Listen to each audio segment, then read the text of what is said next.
I'm Eric Stark here for another week of LL League football. Got my insider here next to me, getting all the scoop from Ed Gruver. We're talking. What week is this now? What we do? Week 8. Week 8. I can't believe we're up to week 8 already. It's like Yogi Berra used to say, it gets late early out there. I like that. This is a week as we start getting to crunch time. 3 sections.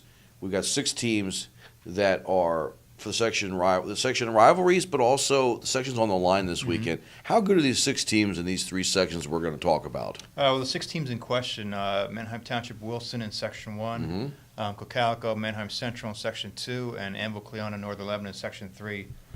Pretty good. Combined 21-1 so far to date, and overall 35-7. So obviously 6 very good teams. And again, whoever wins these games this Friday night between these teams could go on. We have a couple games after that, but could go on and win the section title. It's going to put them in the driver's seat, correct? Yeah.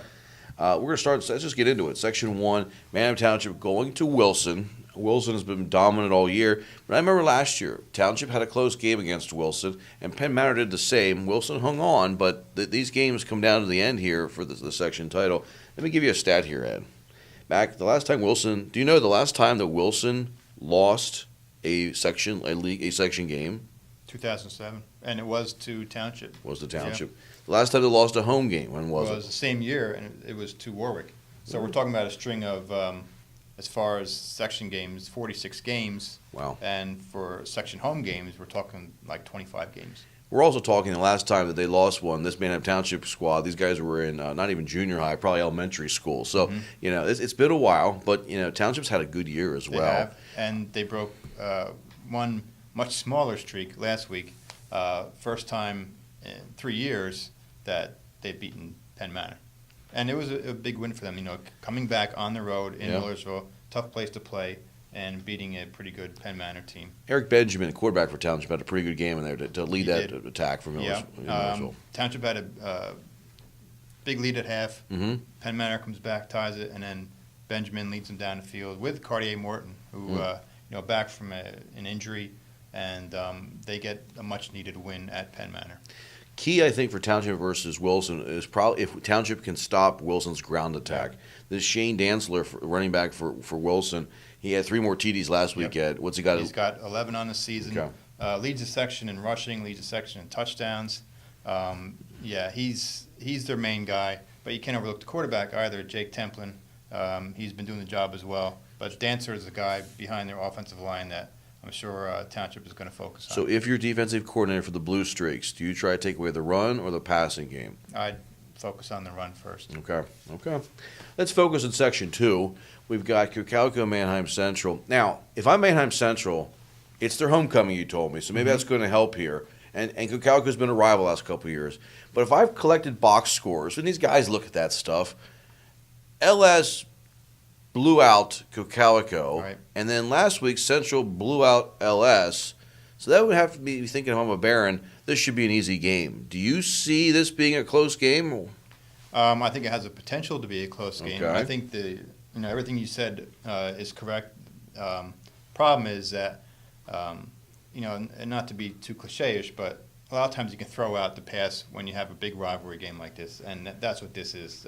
This is probably the best rivalry in the LL in the past 5 years, Central and Cocalico. Yeah. And both teams, I think hitting their peak, playing really well the past 2 weeks. The big question here is, can Cocalico's smaller but quicker line handle Manheim Central's bigger, stronger, more physical front? Because that's really what decided the Central LS game last week. 21-21 at halftime. Yeah. Central's, offensive and defensive fronts, they took physical control of the game in the third quarter, and before you know it was 49-21, and then eventual 56-28 final. But Central won that game on the offensive and defensive fronts last week, and that's what Cocalico's going to have to deal with. Completely warmed down. The first time Central played Cocalico last year at Denver, Central warmed down as well. It was a physical over the finesse, but the second time they played, Ginrich and his staff found a way to make that a real close game and sort of negate that mismatch. Right. Running back for Cocalico, DJ Fabiano, 3 TDs last week. He's a key in this game, isn't he? He is, and key for Central's defense is Craig McKee. middle linebacker, stepped up for Justin Moreno.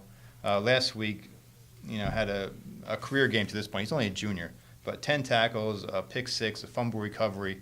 One of the leaders. He's emerged as one of the leaders of that defense, and he actually leads the team in tackles now, even though he hasn't been starting he's not even every game. Right. He's a small guy. He's like a fire plug out there, like 5'7", 210. Yeah, he's small but compact, gets to the ball. And the other thing, too, is he plays both ways and is a very good blocking back.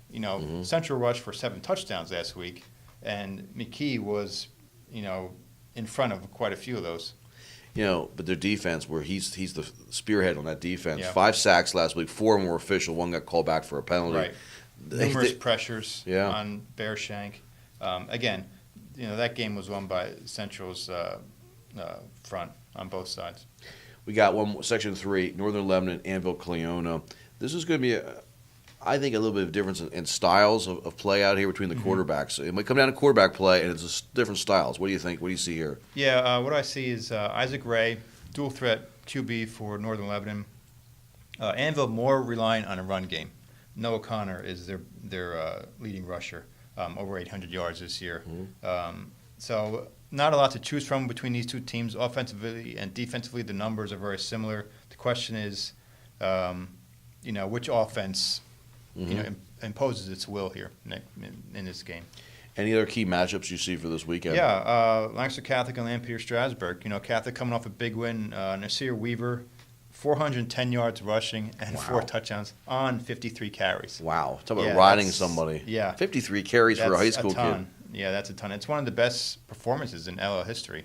And, Ellis obviously trying to bounce back from last week's loss.